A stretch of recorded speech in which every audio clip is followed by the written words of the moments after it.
பால் கொழுக்கட்டை செய்யலாம் வாங்க. பச்சரிசி மாவு எடுத்துக்கோங்க, உப்பு சேர்த்துக்கோங்க, சுடு தண்ணி சேர்த்து பூ போல் பிசைஞ்சு எடுத்துக்கோங்க.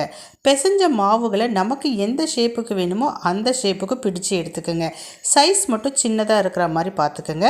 இப்போ இந்த கொழுக்கட்டைகள் எல்லாத்தையும் இட்லி பானையில் போட்டு வேக வச்சு எடுத்துக்கலாம். எப்படி வெந்திருக்கணும்னா கொழுக்கட்டைகள் 80% தான் வெந்திருக்கணும். மீதி 20% நம்ம பாலில் போட்டு வேக வைக்க போகிறோம். 1/2 லிட்டர் பால் எடுத்துக்கோங்க. பாலை நல்லா பொங்க காய்ச்சிக்கோங்க. காய்ச்சின பிறகு இந்த வெந்த கொழுக்கட்டைகளை சேர்த்துக்கோங்க. கூடவே ஏலக்காய் தூள் சேர்த்துக்கோங்க. கொஞ்சமாக கடைசியில் பச்சரிசி மாவை கரைச்சி ஊற்றி நல்லா கலக்கி 2 பொங்கி வந்த உடனே கீழே இறக்கி ஆற விட்டுடுங்க. கடைசியாக வெல்லத்தை கரைச்சி வெல்லைப்பாக அது கூட சேர்த்து நல்லா மிக்ஸ் பண்ணிக்கிங்க. ஒரு கைப்பிடி அளவுக்கு துருவன தேங்காவை சேர்த்திங்கன்னா சூப்பரான பால் கொழுக்கட்டை ரெடி. இந்த பால் கொழுக்கட்டை கரையவே கரையாது, ரொம்ப ருசியாகவும் இருக்கும். செஞ்சு பாருங்களேன்.